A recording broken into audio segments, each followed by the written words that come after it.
Okay. അപ്പോൾ എല്ലാവർക്കും bachelors കിച്ചണിലേക്ക് സ്വാഗതം. എൻ്റെ കൂടെ ഇന്ന് ബാച്ചിലേഴ്സ് കിച്ചണിൽ എത്തിയിരിക്കുന്നത് നമ്മുടെ പ്രിയപ്പെട്ട അതിഥി മിസ്റ്റർ കബീർ മഞ്ഞമ്പാറയാണ്.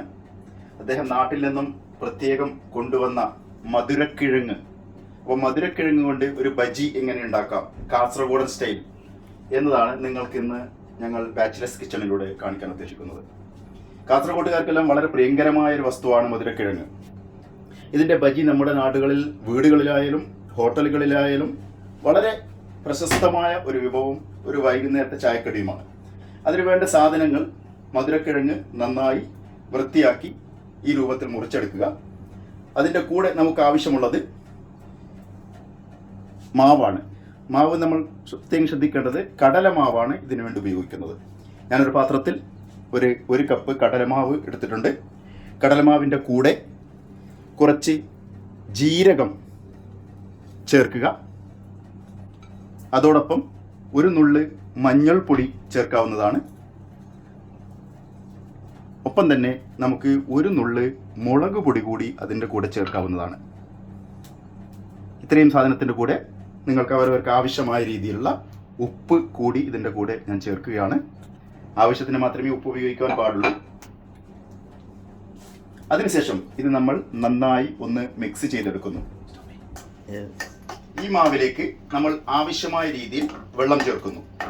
വെള്ളം ചേർക്കുമ്പോൾ പ്രത്യേകം ശ്രദ്ധിക്കുക, കൂടുതൽ വെള്ളം ആയിപ്പോവരുത്. അതോടൊപ്പം വളരെയധികം കുറുകി പോകാതിരിക്കുവാൻ പ്രത്യേകം ശ്രദ്ധിക്കുക. നമ്മൾ ഒരുവിധം പഴംപൊരിക്കൊക്കെ ഉണ്ടാക്കുന്ന മാവിനോട് കൂട്ടിച്ചേർന്ന ഒരു മാവാണ് ഇതിന് നമ്മൾ ഉപയോഗിക്കുന്നത്. പ്രത്യേകം ശ്രദ്ധിക്കേണ്ടത് ഇതിലുള്ള കട്ടകൾ അടിഞ്ഞുകൂടാതിരിക്കാൻ സൂക്ഷിക്കുക.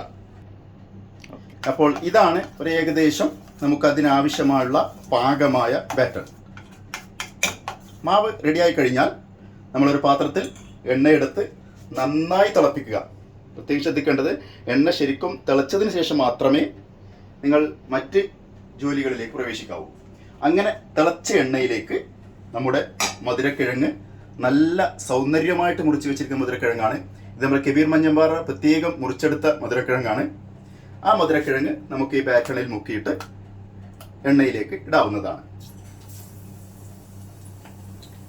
നിങ്ങളുടെ പാത്രത്തിൻ്റെ വലുപ്പത്തിനനുസരിച്ച് കിഴങ്ങ് നിങ്ങൾക്ക് ഇടാം. പക്ഷെ ഞാനിപ്പോൾ ഒരു 3 മധുരക്കിഴങ്ങാണ് ഒരു സമയം എണ്ണയിലേക്ക് ഇടുന്നുള്ളത്.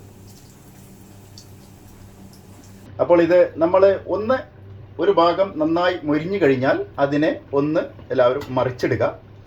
എങ്കിൽ മാത്രമേ അതിൻ്റെ 2 വശവും ഒരുപോലെ മൊരിഞ്ഞു വരികയുള്ളൂ.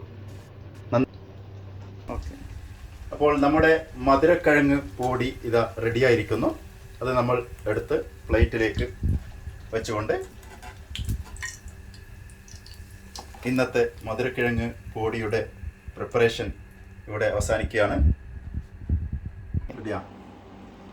അപ്പോൾ നമ്മുടെ മധുരക്കിഴങ്ങ് പൊടിയും നല്ല പാൽച്ചായയും കാസർഗോട്ടുകാരുടെ വൈകുന്നേരങ്ങളിലെ വളരെ പ്രധാനപ്പെട്ട ഒരു വിഭവമാണ് മധുരക്കിഴങ്ങ് പൊടിയും പാൽച്ചായയും. നന്നായി മൊരിഞ്ഞു വന്ന മധുരക്കിഴങ്ങാണ്. ഈ മൊരിഞ്ഞു വരാനുള്ളൊരു കാരണം ഞാൻ ഇതിൻ്റെ കൂടെ നിങ്ങളിൽ നിന്ന് രഹസ്യമാക്കി വെച്ചൊരു കാരണം കൂടി ഉണ്ടായിരുന്നു. ഈ ഇൻഗ്രീഡിയൻ്റെ കൂടെ നമ്മൾ മാവ് കുഴക്കുമ്പോൾ ഒരു 2 സ്പൂൺ അരിപ്പൊടി കൂടി അതിൽ ചേർക്കുക. അത് നിങ്ങൾക്ക് വീഡിയോയിൽ ഞാൻ കാണിച്ചിരുന്നില്ല. അത് ഇത് മൊരിഞ്ഞു വരുവാൻ വേണ്ടി ഉപകാരപ്പെടും. അപ്പോൾ ഇന്നത്തെ ഞങ്ങളുടെ ബാച്ചിലേഴ്സ് കിച്ചണിലെ വിഭവം നിങ്ങൾക്ക് ഇഷ്ടപ്പെട്ടു എന്ന് വിചാരിക്കുന്നു. ഇഷ്ടപ്പെട്ടെങ്കിൽ എല്ലാവരും ലൈക്ക് അടിക്കുക, കമൻറ്റ് ചെയ്യുക. ഇനിയും ഇതുപോലുള്ള വീഡിയോകൾക്ക് വേണ്ടി കാത്തിരിക്കുക.